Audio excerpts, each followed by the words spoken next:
David Samson, Nothing Personal, the podcast, Meadowlark Media, former exec in Major League Baseball, on Twitter, at David P. Samson. He joined us last year to talk about this. I wanted to get him on again. I'm a big fan of his, and so he joins us now. David, good morning. Thanks for hopping on with us. Good morning. My pleasure. I will start with, we want Major League Baseball. You're well aware of this. We don't know who the whole group is. We get a couple people publicly. One is a former Blazer broadcaster. The other one is an exec from Nike. They're the ones that largely do the talking of this stuff, and they always say, we're not the money guys. Have you done any digging or found out anything about the Portland Diamond Project group and who might be backing this stuff financially? No, but you bring up a great point in that whoever's doing the public side, the reason why you leave the money person out is that when you're putting a group together to do expansion or relocation, start with expansion where it could be up to a $2 billion expansion fee or $1 billion. Let's just make it easy and say it's $1 billion. Then you've got to get a ballpark done. Then you've got to invest in creating an organization, which means minor league teams and putting your infrastructure together, your baseball department, sales, marketing. It's starting a company from scratch, but not building a company and waiting for revenue. You have to have the entire company going before you sell a ticket. Now, of course, Portland could sell personal seat licenses or could get ticket deposits from people in anticipation. But remember, you're going to be running a team for multiple years before you have your first major league game. That's what expansion is. And the finances required are so significant. The numbers are so large that there is not a fully baked group anywhere that's fully funded and fully financed. You're still looking for partners, so you really don't want to get out ahead of that. David, my producer Swag, we had a debate like a week ago on this, and we differ, and I'm curious where you'll end up on it. Is there a point where you do introduce who the maybe the biggest of names of this group are? Like, is there a point for you where it would be important to let the public know, like, yeah, we have the money, and oh, by the way, here is the people with the money, because they're kind of sitting at this not telling us spot right now, and they keep teasing, like, eventually, if they get to a certain point, they will. Is it important, you think, for their efforts, for the city support stuff, to allow us to know who those backers are, or would you not do that? Only if you don't want a team. So it's totally up to you. If you want to know who the money is, then you won't get a team. And why do I say that? Major League Baseball, the commissioner, and the owners who are going to be voting for which city gets expansion and then which ownership group gets it, they don't want people getting ahead of themselves and getting out there in public before they've got approval and before they've got a team. So the smart people around the country who want to own a team, they are very, very quiet. So the Portland Diamond Project, they've said that they are not going to need any public funding or taxpayer money to. And this is where I'm going. It's like, wow, that was a quick groan. Well, and this is my question: is do you feel like that is disingenuous and that a new team, stadium, everything that goes into that will not happen unless there is money coming from the public or taxpayer money? Because, I mean, you take a poll in the city of Portland, I think you'd get 99% of residents saying, hell no, you're not taking a dime from us. There is no chance to get a team without public subsidies. Zero. There's no chance to get a corporation to move to Portland without public subsidies. Nobody does anything without public subsidies. So I want to make sure that people understand that. Anytime you get a new corporation or a corporation stays there as a home office, there are tax breaks and incentives. That is very normal. Mm-hmm. And it is page 1 of an owner playbook. Never say, I'll do it all myself, because you're lying the minute your mouth opens. Now, is it possible the stadium itself will be privately financed? That's semantics, because you need public infrastructure. You need better roads. You need utilities. You need all sorts of things to help a stadium operate and function, and that would come from the public. You may need environmental cleanup at a site, and that would be paid for by the public. So while the building itself may not, because it is semantics, it's important for an owner to never go out and say that, hey, my name is David Samson, and we will never use public money. It just makes you look like an idiot when you do.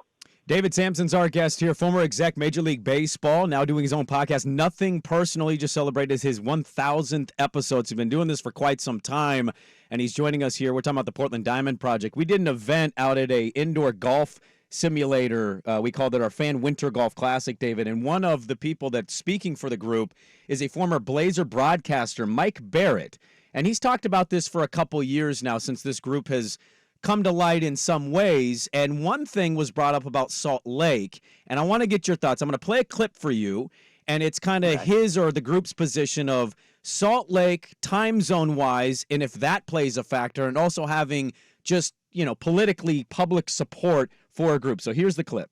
And if I'm Salt Lake, I don't want the A's to move to Vegas, because are they going to really put another team in the Mountain Time Zone, not that far from Salt Lake and Denver, and you have a cluster of three? When you look at the map and you look at baseball where there are teams, there is this massive hole out where we are. Got one. And, Commissioner Manfred talked, how long has it been? 5 years ago, talked about needing another team in the Pacific time zone in order when you're a commissioner, you're talking about time zones, you're talking about TV start times and first pitch times. And that's why I think that we are still, even though Salt Lake really has dialed things up and they have massive political support.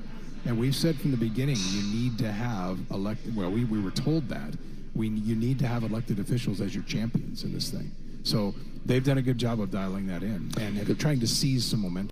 So, David, that's not something I would have thought about. That was interesting when Barrett said that, like time zone playing a factor and how they may feel confident as a group if it's Salt Lake versus Portland and where the A's end up. What does all of that stuff mean to you? So when we looked at expansion, and we were studying that while I was in the game as part of committees I was on, we were looking at expansion and we were looking at realignment. And when you do look at realignment, sometimes we even looked at radical realignment, like Yankees and Mets in the same division type of thing, like 8 divisions of 4 teams, like no American League, no National League. I mean, we looked at some very, outside the box things. And one of the things that you do factor in is start times and time zones. However, what is way more important when you are looking at expansion is whether or not that city will be able to actually support a team and that you are not adding a revenue-sharing recipient. They want to add a revenue-sharing payor, or at worst, revenue-sharing neutral, but really you want a revenue-sharing payor. You want to make the pot bigger. You want to make it so there is more sharing of money, and that takes precedence. In terms of travel time, Portland, Salt Lake, multiple West teams or Mountain Time teams, is it something to be considered? I would say yes. Is it something that is dispositive? The answer is absolutely not. So when you talk amongst your peers, and I don't know how much this pops up in these types of conversations, the city of Portland and their expansion efforts, but what is the general feeling that you get for an MLB team in Portland in general, and also compare what Portland has to a city like Salt Lake? Because if you have been getting a pulse of like Jeff Passan and people in the media, is that they've essentially leapfrogged Portland as the West Coast team. What's the kind of the feeling that you get from people that you've talked to? Yeah, it's a lot of posturing. So leapfrogging is a great word. I like that word because by definition in leapfrog, when you have leaped somebody, you then get left. And so it's a back and forth. And what MLB is trying to do is raise the level of all potential candidates. And if they lose Vegas as an expansion candidate, which they plan to do, they need multiple cities on the West Coast, and that includes Salt Lake City when I say that, multiple cities sort of west of the Mississippi to be candidates for expansion. So it is important, it's not critical for MLB, that Salt Lake City and Portland are both ready to go so there can be bidding that happens to maximize what the fee would be and then maximize what the likelihood of success will be. What he pointed out there about public support is so important, which is why an owner in Portland or a spokesperson saying, hey, no public money needed. Public support, public official support is a prerequisite for getting one of these teams to getting an expansion team because you will need help. I would like to point out a change that's happened that has helped Portland, and I want to give your audience sort of a bit of positive news. is that it's no longer a huge factor what size your media market is.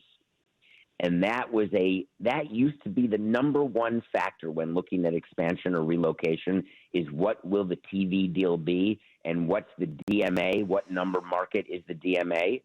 Because of the implosion of the regional sports network business and the need for teams now to figure out streaming and other ways to monetize their live programming, the fact that Portland is a smaller media market is not a demerit the way it used to be. David, I could talk with you for an hour and a half on this stuff. Unfortunately, I'm in live radio and I have a clock, but I have to ask you this. Well, I'll give you a two-parter. Dodgers of the field, first of all. Our producer is a massive Dodgers fan who's already complaining about his fourth starter. It's annoying. And the other thing I want to ask you as we get you out of here, if you were still in baseball, if you were still one of these representatives for a team and you're in these meetings with owners or with the commissioner, where would you lean right now? And I know that there's so much that has to happen, and you say you leap and then you get leapt, right? It's a back and forth. Where would you lean on Salt Lake versus Portland at this moment to you? Well, listen, that's such I don't want to say a silly question, but a tough question. Okay. Where would I lean? I've always loved Portland, which is nothing against Salt Lake, because if I were on the radio in Salt Lake, I would say that I love Salt Lake because it's true. I love them both. And I think that they both can have baseball. I see a world where they can. So I don't think that there's anyone in the lead at the moment. And the other point is when you're running a marathon, leading the marathon at mile 13 is useless. You don't want to be the stalking horse. You don't want to be the leader and then run out of gas and get passed at mile 20. And it is a marathon, and you know that in Portland, and you've been doing this for decades. So this is as close as Portland's gotten because expansion is happening. It is absolutely happening as soon as Oakland and Tampa get themselves together. So this is the reason for to be optimistic. As for your World Series question, I have a guaranteed answer for you. Anyone who offers you Dodgers or the field, take the field. Yeah. It is a guarantee. The Dodgers signed a designated hitter and then a Japanese pitcher who may be an ace or he may be Daisuke. We don't know exactly what Yamamoto is going to be. What we do know is that complaining about a fourth starter may sound upsetting to you, but the point is Dodgers pitching is mediocre.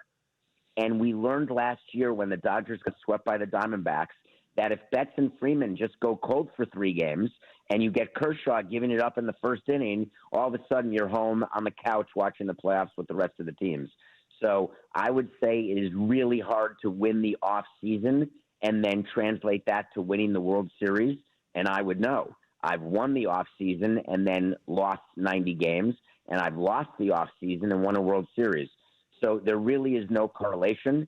So for all the Dodgers fans out there, if you're starting your ticker tape parade celebration, I would say that is quite premature. Well, David, we appreciate the time, and we have an event out here called Hood to Coast. I know you're a marathon runner. It's a team event, but it's a lot of fun. We start at Mount Hood and we run all the way to the beach, and then people just get hammered and drunk and have a big party on the beach. If you're ever interested in coming out west, let's get you back on to talk baseball. Maybe in a couple of weeks, we'd love to just talk baseball as it is with the teams and all the division races. Okay, great. Thank you for hopping on with us this morning. You had me at hammered. Have a good one.